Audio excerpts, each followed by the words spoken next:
भीष्म पितामह ने श्री कृष्ण वासुदेव के ऊपर बाण चलाए। कृष्ण के नीले शरीर पर बाण जब लगे, खून निकलने लगा। पलाश का जैसे वृक्ष होता है कृष्ण, वैसे शोभायमान वो एक ही क्षण में गायब हो जाता, फिर प्रकट हो जाता, बाएं चला जाता, दाएं चला जाता। उसने कौरव सेना को भागने के लिए विवश कर दिया। तुम्हारी यह दूसरे के राज्य को हड़पने की लोलुपता यह धर्म है, तुम जीत नहीं सकते। जिधर कृष्ण है उधर धर्म है, और जिधर धर्म है उधर विजय है। दुशासन, दुर्योधन, याद है ना मेरी प्रतिज्ञाएं? मैं अपने प्रतिशोध को लिए बिना नहीं रहूंगा। हर एक व्यक्ति अपने वर्चस्व को स्थापित कर रहा है, संगठित प्रयास नहीं, संगठन की महिमा को समझ नहीं रहे। इस कारण से हर व्यक्ति अपने प्रतिरोध और अपने प्रतिशोध को पूरा करने के लिए विवश है। जानामि धर्मम नच में प्रवृत्ति। रथ का टूटा हुआ पहिया पड़ा था, उस पहिए को उठाया उन्होंने और दौड़ पड़े भीष्म की ओर कि आज मैं भीष्म को मार दूंगा, युद्ध का निर्णय कर दूंगा मैं। यदि धर्म चाहते हो, धर्म युद्ध कर रहे हो, तो मेरी तरह संकल्प तोड़ने पड़ेंगे धर्म की रक्षा के लिए। आओ जगन्नाथ, आओ वासुदेव, आओ कृष्ण, मेरा वध करो। समुत्कर्ष समिति से जुड़ी सभी जानकारियां प्राप्त करने के लिए हमारे YouTube चैनल समुत्कर्ष समिति को अवश्य सब्सक्राइब करें।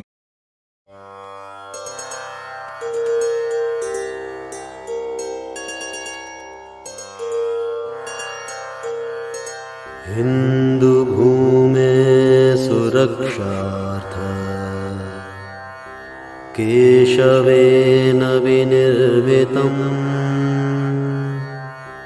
यं संघपोषितं येन गुरुं तं प्रणमाम्यहम्।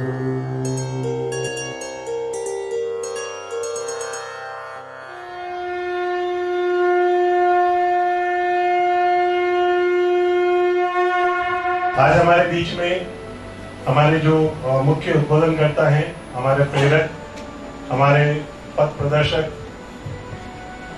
वर्ष 1986 से जो अपना जीवन राष्ट्र निर्माण और राष्ट्र सेवा के लिए समर्पित कर चुके हैं, ऐसे संघ के प्रचारक माननीय ओमजी भाई साहब, आप एक प्रखर लेखक विचारक हैं। आप द्वारा कई पुस्तकें लिखी गई हैं, जिनमें मेवाड़ गौरव गाथा, जन जन के महावीर, पन्नादाय, बाबा रामदेव जैसी 25 पुस्तकों का आपने लेखन किया है, और जो आज हमारे बीच में हमारे ज्ञानवर्धन के लिए आज प्रकाशित होकर हमारे बीच में है। मैं आज के इस पुनीत अवसर पर मान्यवर भाई साहब से निवेदन करूंगी कि हमें प्रबोधन प्रदान करें। आदरणीय ओमजी भाई साहब। नमस्कार। समुत्कर्ष व्याख्यान श्रृंखला ये तो धर्मस ततो जय में आप सब देवियों और सज्जनों का हार्दिक स्वागत है। पिछली बार हमने 2 दिन के युद्ध का विवरण सुना था। आज अब हम आगे बढ़ते हैं। पहले दिन कौरवों ने पांडव सेना के ऊपर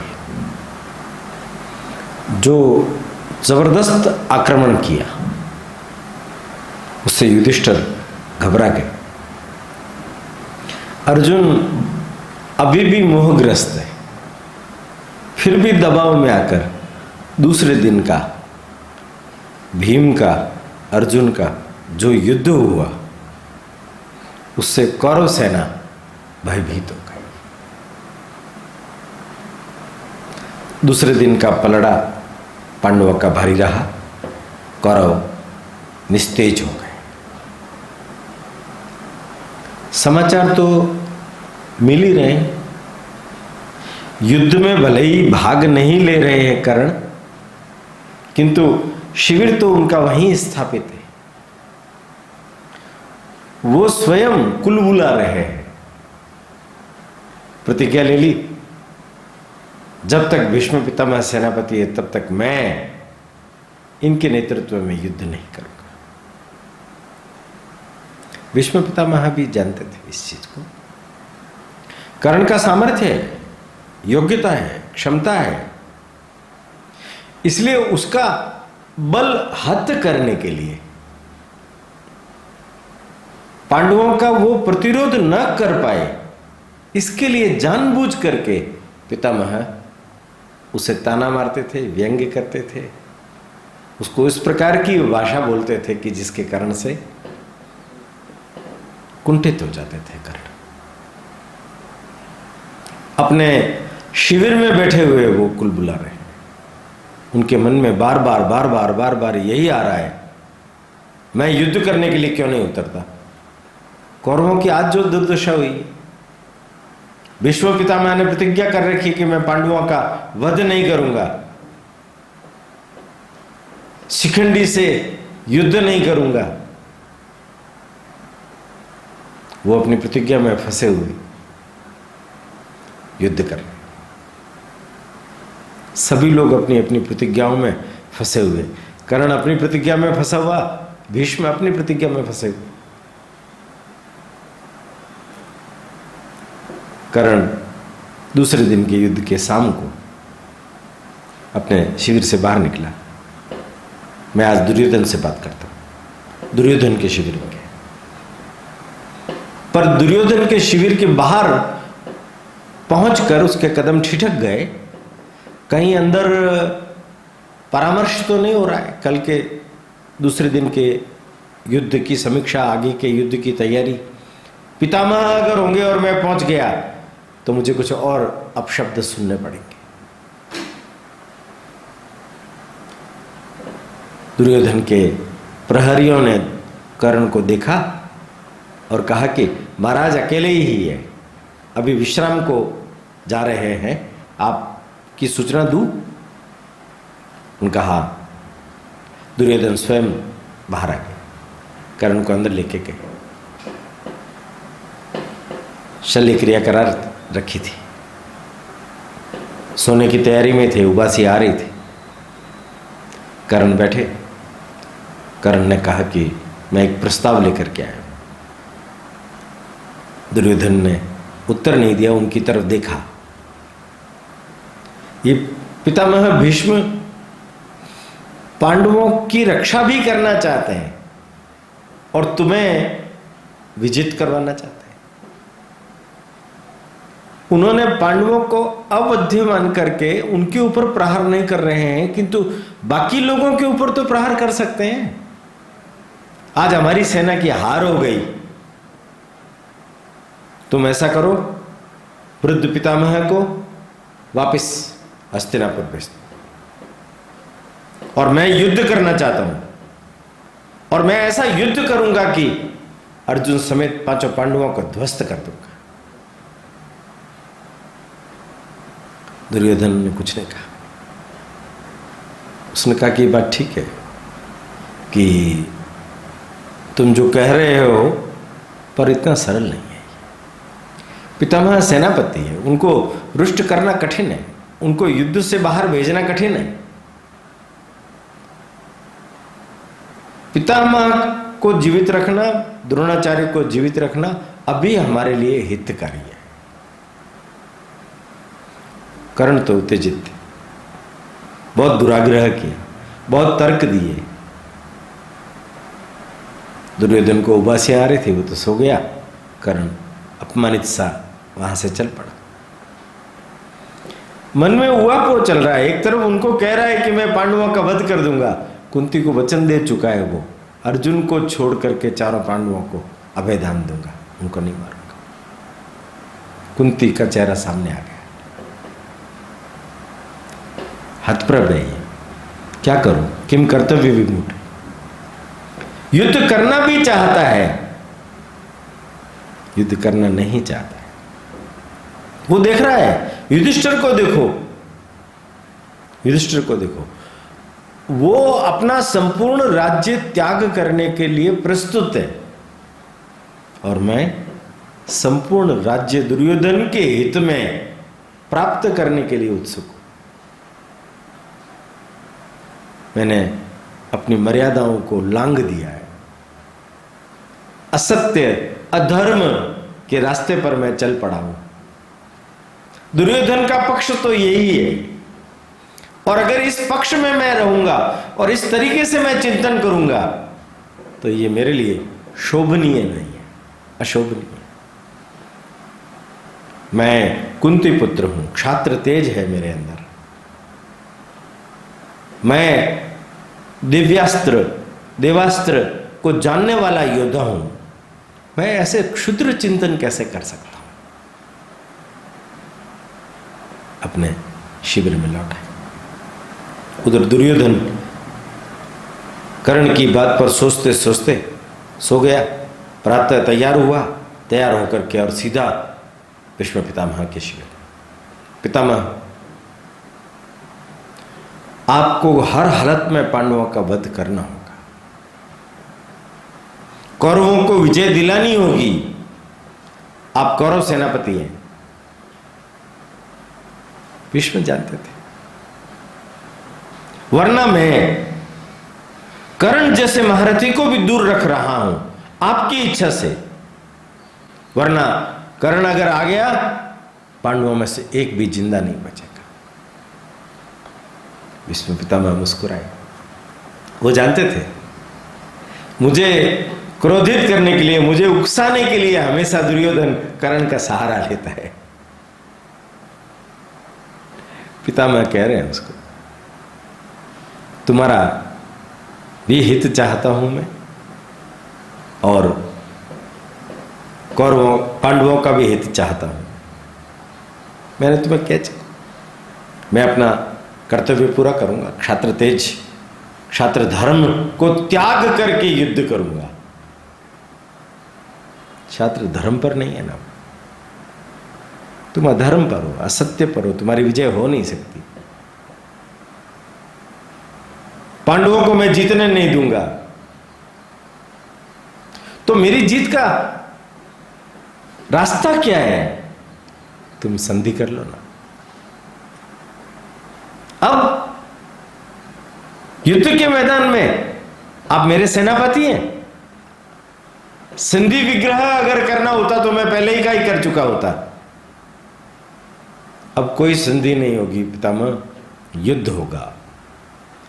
तुम्हारी यह दूसरे के राज्य को हड़पने की लोलुपता यह अधर्म है, तुम जीत नहीं सकते। जिधर कृष्ण है उधर धर्म है, और जिधर धर्म है उधर विजय है।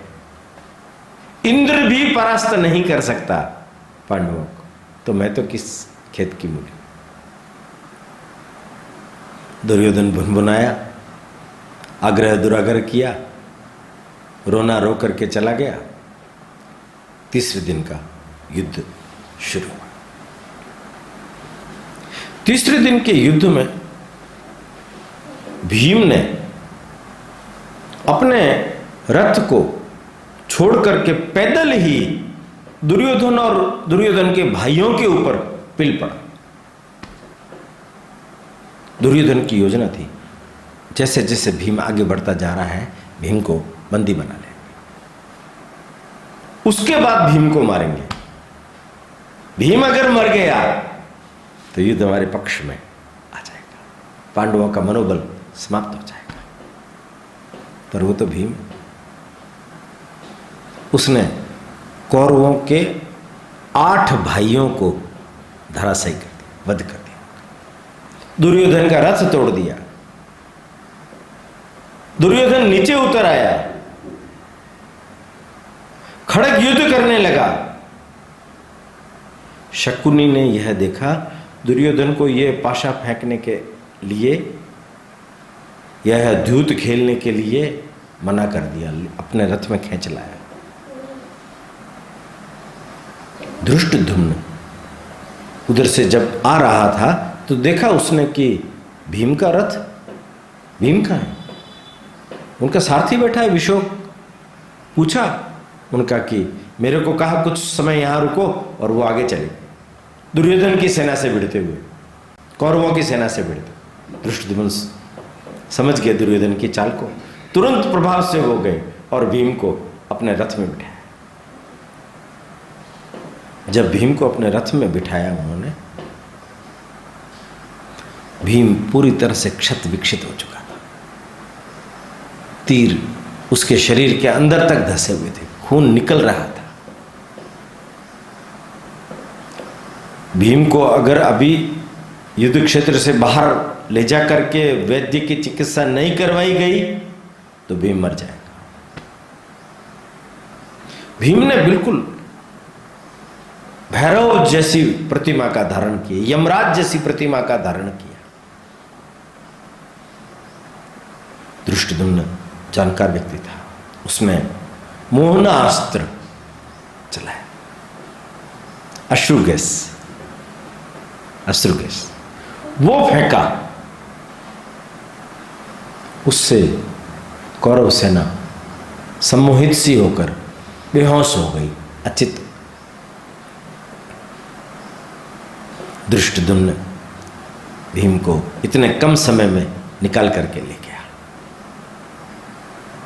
उधर अभिमन्यु और उसके और अन्य साथियों ने देखा, वो आगे बढ़े। द्रोण के पास समाचार पहुंच गया था।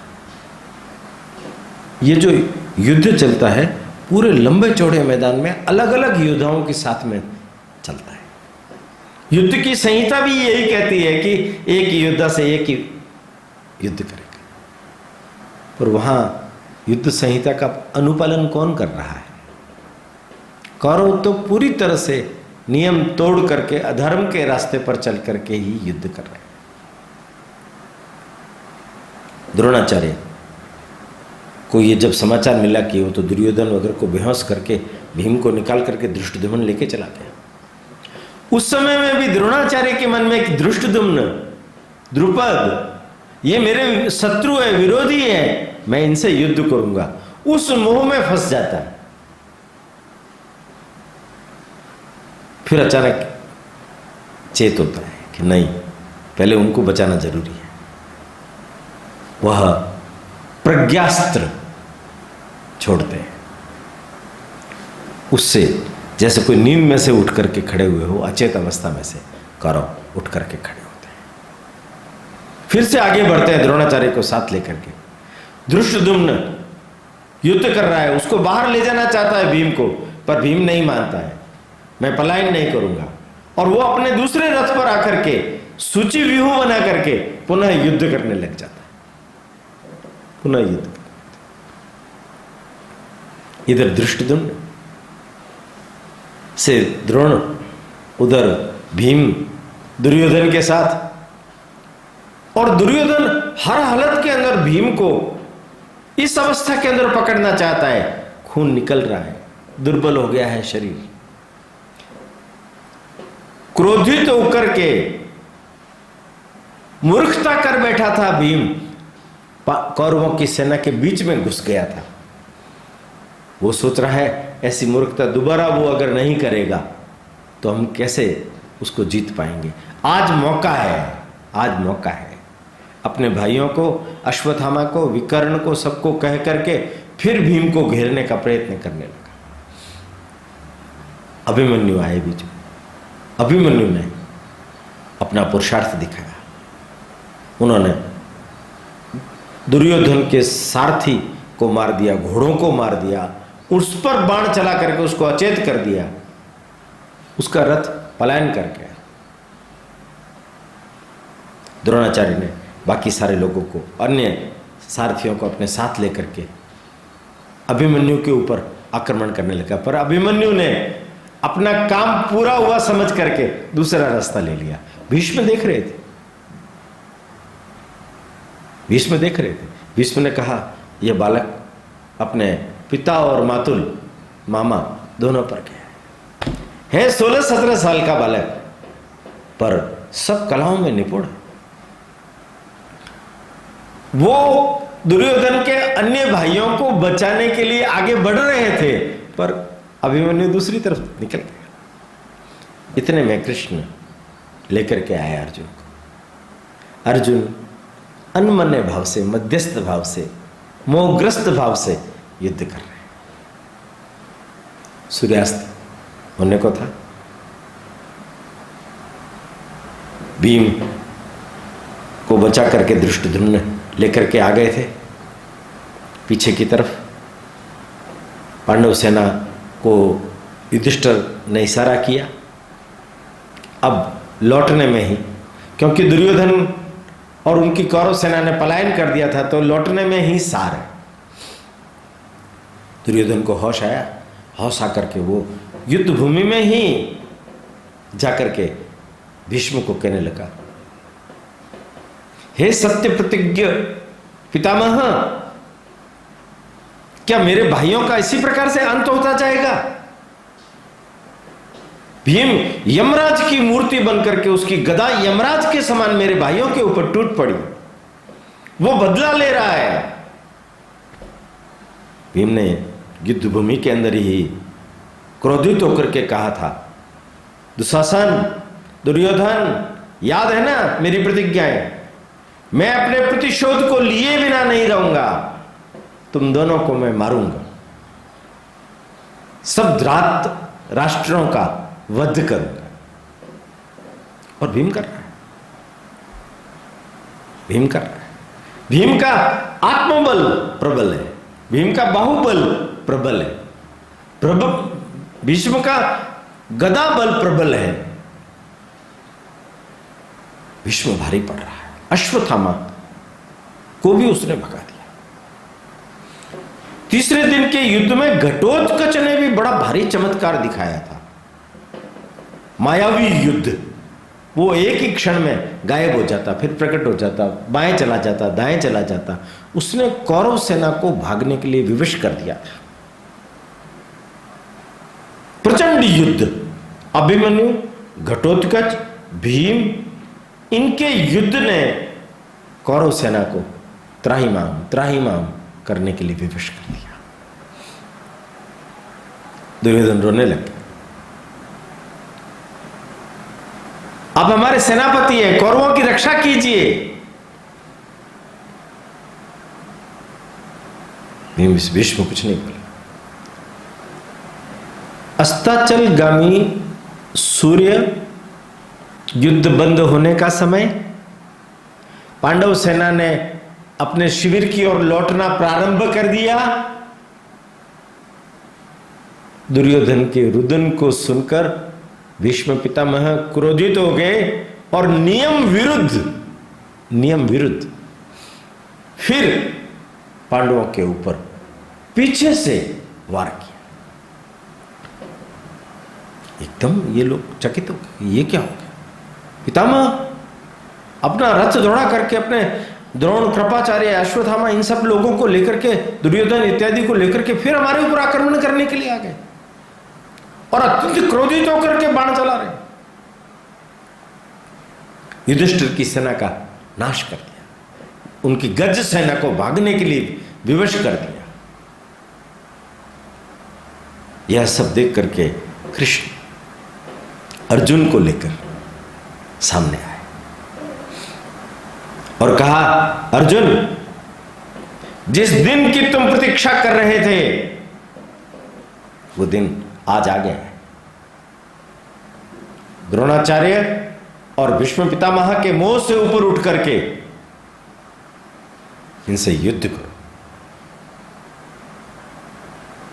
अर्जुन ने कृष्ण को प्रणाम किया, हां केशव, मैं इन्हें इनके रथ से नीचे उतार दूंगा, इनको भागने के लिए विवश कर दूंगा। कृष्ण ऐसे, पार्थ, अभी भी तुम मोहग्रस्त, यह नहीं बोल रहे हो कि मैं इनका वध कर दूंगा। अर्जुन ने भी महेंद्रास्त्र चलाया। महेंद्रास्त्र का ऐसा अद्भुत प्रभाव था कि कौरव सेना पीछे की ओर भागने के लिए विवश हो गई।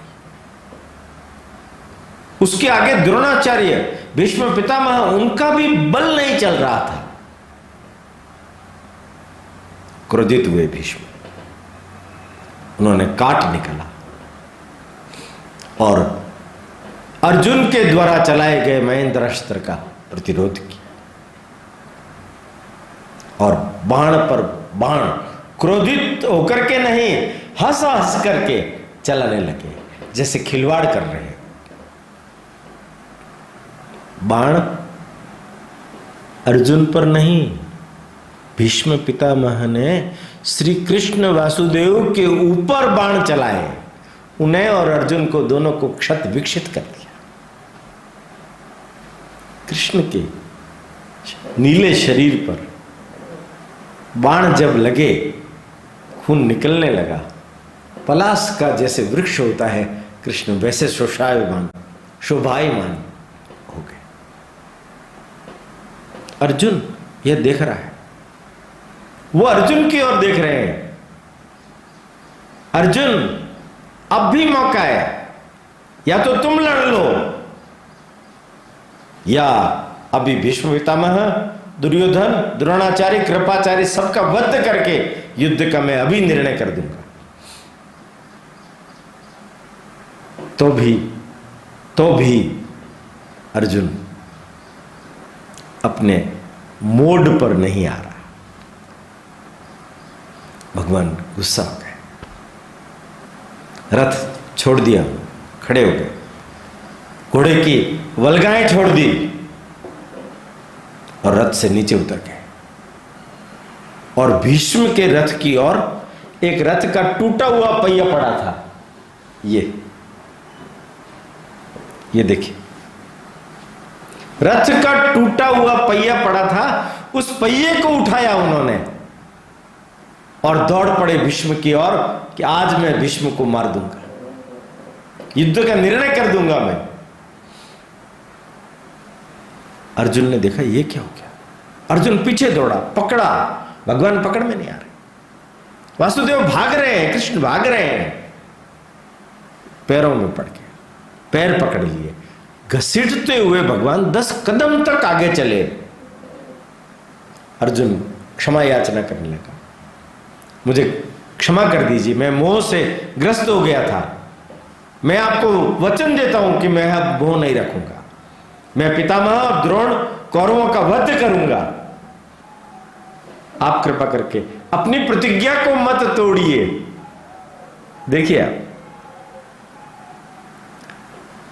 प्रतिज्ञाएं तोड़ने के लिए आतुर भीष्म भी है, प्रतिज्ञाएं तोड़ने के लिए आतुर कर्ण भी है, प्रतिज्ञाएं तोड़ने के लिए तो सबको ही आतुर है। पर वो सब लोग धर्म की मर्यादा को नहीं जानते, कृष्ण धर्म की मर्यादा को जानते। धर्म की रक्षा के लिए अगर मैंने ये वचन दिया था, संकल्प किया था कि मैं युद्ध में शस्त्र नहीं उठाऊंगा, शस्त्र उठाने के लिए विवश, और शस्त्र भी कैसा, रथ का टूटा हुआ पहिया। कृष्ण सुदर्शन चक्र जानते थे, पर रथ के टूटे हुए पहिए से युद्ध करने के लिए भीष्म ने भी शस्त्र छोड़ दिए, हाथ जोड़ दिए, आओ जगन्नाथ, आओ वासुदेव, आओ कृष्ण, मेरा वध करो, आपके हाथों से मेरा वध होगा तो इहलोक और परलोक में मेरी ख्याति बढ़ेगी, आपके कर कमलों से अगर मैं मारा जाऊंगा तो मुझे मुक्ति मिल जाएगी। बैठ गए भीष्म अपने रथ पर हाथ जोड़ करके, वापिस आए, कृष्ण बलगाएं थामी और अर्जुन ने फिर से भीषण युद्ध किया। कौरव सेना भागने के लिए विवश हो गई, सूर्यास्त पूर्ण हो चुका था, दोनों सेनाएं अपने अपने शिविरों में लौट गए। रनिवास में भी चर्चा हो रही है युद्ध की, द्रौपदी, सुभद्रा, करुणमती, देविका, बलंधरा, इन सब उत्तरा के बीच में भी इस प्रकार के युद्ध की चर्चा हुई। घटोत्कच अभिमन्यु के कृतित्व पर चर्चा हुई। सुभद्रा ने दूत को पूछा कि जो नारायणी सेना दी गई थी दुर्योधन को, उसका क्या हुआ? दुर्योधन ने नारायणी सेना पर विश्वास नहीं किया और उसके टुकड़े टुकड़े करके जितने सारे उनके अतिरथी महारथी थे उन सब में विभक्त कर दिया, क्योंकि उसको लगता था कि अगर इनका बल बना रहा, ये एकजुट और संगठित रहे, तो किसी भी क्षण मेरे विरुद्ध जा सकते हैं, कृष्ण के पक्ष में जा सकते हैं। ये कृष्ण के विरुद्ध जा नहीं सकती नारायणी सेना। चेकितान का भी चौथे दिन के युद्ध में शल्य से, सुशर्मा से युद्ध हुआ। चौथे दिन के युद्ध में चेकितान, विराट यह लड़ने लगे। विराट को द्रोण ने उसके घोड़े रथ समेत धराशायी कर दिया। भाग करके उनका पुत्र पास में था शंख, उसके रथ में चढ़ गया विराट। शंख ने भी बड़ा जबरदस्त मुकाबला किया द्रोण से, पर द्रोण तो धनुर्विद्या के जनक, उन्होंने उसका धनुष काट दिया, घोड़े की बलगाएं सार घोड़े मार दिए, रथ से ध्वस्त कर दिया और एक दिव्यास्त्र से शंख को समाप्त कर दिया। विराट के देखते देखते उनके तीनों पुत्रों ने धर्म की रक्षा के लिए अपने प्राणों को अर्पण कर दिया। विराट को भागना पड़ा, विराट को भागना। भीम ने यह देखा, भीम फिर से रुद्र रूप धारण करके आगे बढ़ा है। उस दिन भी भीम ने दुर्योधन के 8 और भाइयों को गदा के द्वारा ध्वस्त कर दिया। दुर्योधन पर आक्रमण करके उसको मूर्छित कर दिया। दुर्योधन को लेकर के उनके सारथी ने युद्ध से पलायन कर दिया। अर्जुन से भीष्म आज विविध प्रकार के दिव्यास्त्रों से लड़ रहे हैं। 2 बार हो गए भीष्म को जब वो कौरवों के 8 भाइयों की रक्षा नहीं कर पाए और वो मार रहे। आज अब गुस्सा आया है भीष्म, और भीष्म ने ऐसा अद्भुत युद्ध किया कि उस युद्ध के अंदर कौरव सेना का बल बढ़ गया। पांडव पीछे हटने लगे। पांडवों के अनेक बड़े बड़े सेनापति अपनी सेनाओं को लेकर के भागने के लिए विवश हो गए। चौथे दिन भीम और भीष्म भी भिड़े, अभिमन्यु भी भिड़े, अर्जुन भी भिड़े। युधिष्ठिर को तो भागने के लिए विवश कर दिया था। नकुल और सहदेव भी युधिष्ठिर की रक्षा नहीं कर पाए। नकुल और सहदेव के ऊपर भी भीष्म का भारी आक्रमण हुआ। एक बार की तो लगा नकुल और सहदेव को भीष्म मार देंगे। कृपाचार्य ने चेकितान को हरा दिया। सुशर्मा अपने भाइयों के समक्ष साथ लेकर के, अपने 30 अंगरक्षकों को साथ लेकर के अर्जुन के समक्ष पड़ गया। अर्जुन जा रहा था दुर्योधन की ओर, पर यह बीच में आकर के युद्ध करने लगा। अर्जुन हंसकर कहने लगे कृष्ण से, ये जानबूझ करके क्यों अपने मृत्यु को आमंत्रित कर रहा है। कृष्ण ने कहा, क्रोध से व्यक्ति मोहित हो जाता है, उसकी बुद्धि भ्रमित हो जाती है। ये क्रोध में है सुशर्मा। ये भीम से युद्ध करना चाहता है, क्योंकि भीम से ये डरता है, भीम को मारना चाहता है, पर ये मार नहीं सका। पर आज ये तुम्हारे समक्ष आया है और गर्जना कर रहा है कि आज मैं अर्जुन को नष्ट करके युद्ध समाप्त कर दूंगा। हर एक व्यक्ति अपने वर्चस्व को स्थापित कर रहा है, अपनी व्यक्तिगत क्षमता को समक्ष ला रहा है, संगठित प्रयास नहीं। संगठन की महिमा को समझ नहीं रहे।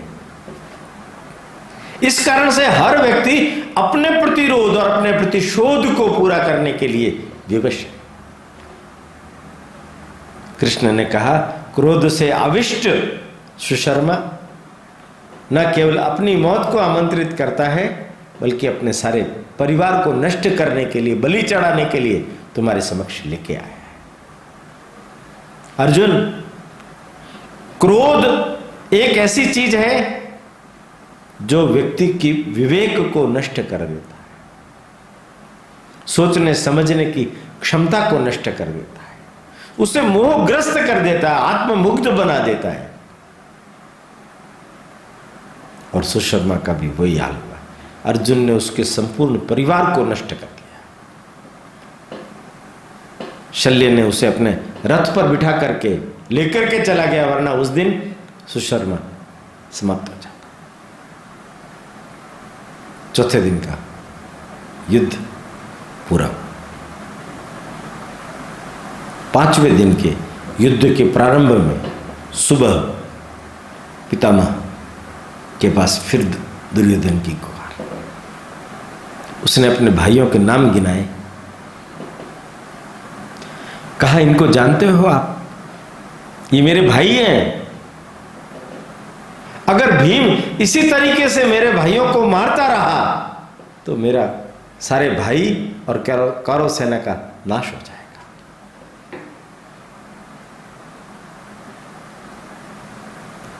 तुम अगर विजित होना चाहते हो तो मैं तो तुम्हें अभी भी कहूंगा कि तुम संधि कर लो। धर्म के रास्ते पर नहीं हो तुम, असत्य के रास्ते पर नहीं हो, असत्य के रास्ते पर हो तुम। अधर्म और असत्य तुम्हें हरा देगा, तुम्हें जीतने नहीं देगा। मैं कितना ही प्रयत्न कर लूं तो भी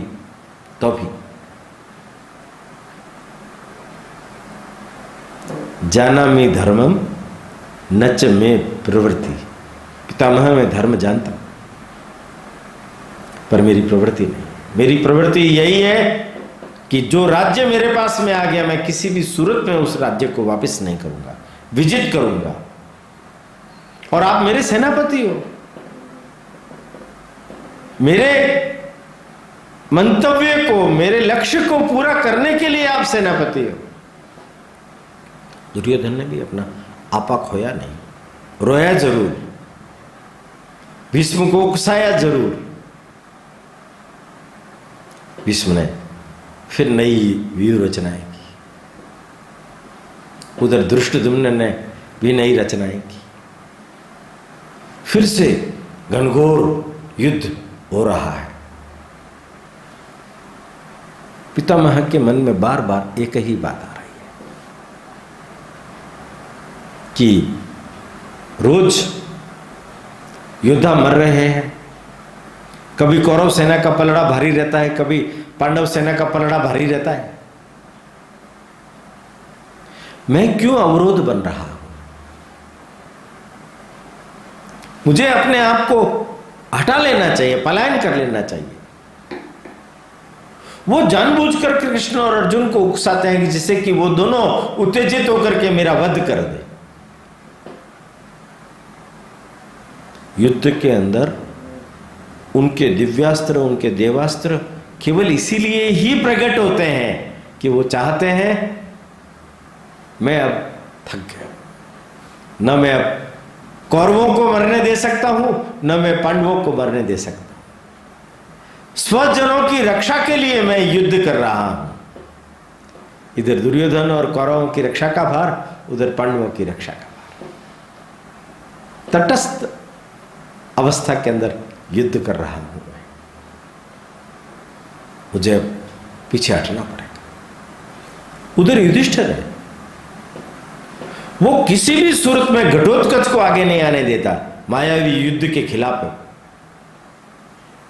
वो किसी भी सूरत में शिखंडी को आगे कर करके, अन्य योद्धा उसका सहारा लेकर के भीष्म के ऊपर आक्रमण करके भीष्म को वध कर दे, वो भी नहीं चाहता।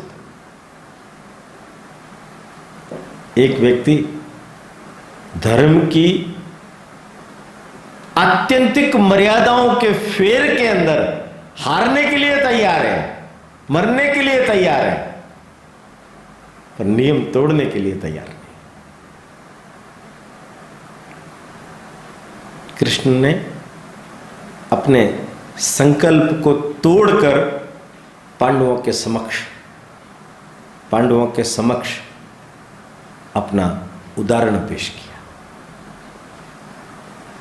उन्होंने युधिष्ठिर से कहा, युधिष्ठिर, यदि विजय चाहते हो, और जो कि विजय के लिए ही हम लड़ रहे हैं,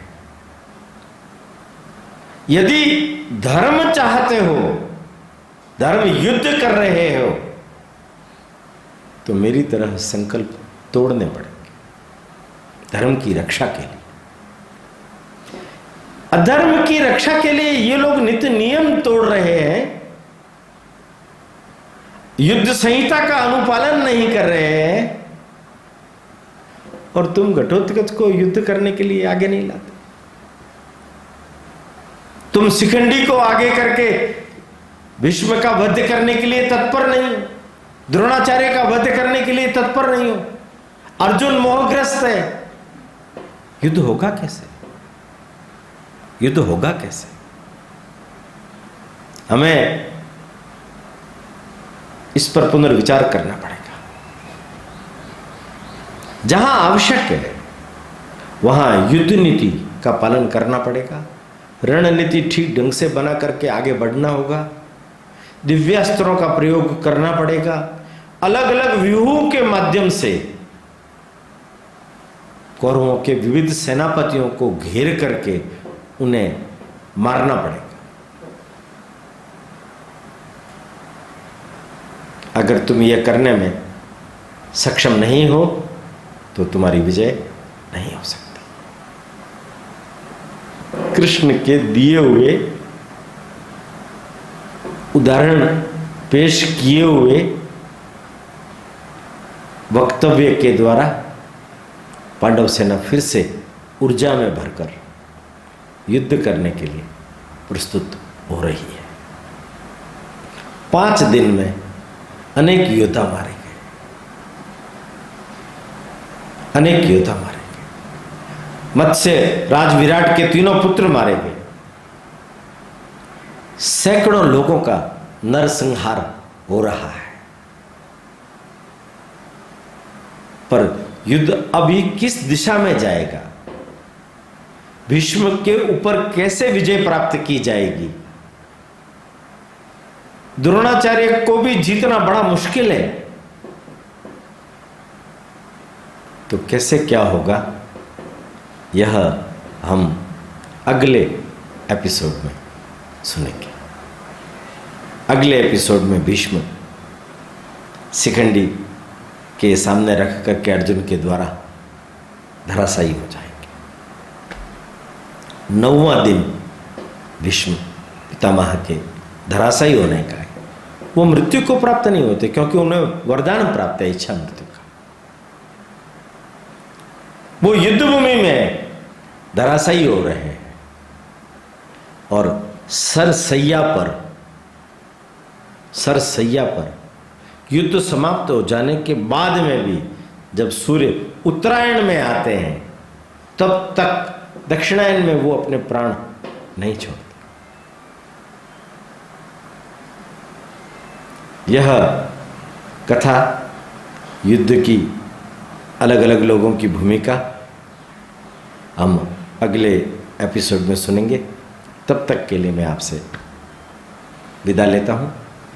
प्रणाम, विश्राम। समुत्कर्ष समिति से जुड़ी सभी जानकारियां प्राप्त करने के लिए हमारे YouTube चैनल समुत्कर्ष समिति को अवश्य सब्सक्राइब करें। आप सभी का समुत्कर्ष समिति के प्रति यही स्नेह और आत्मीय भाव बना रहे। धन्यवाद।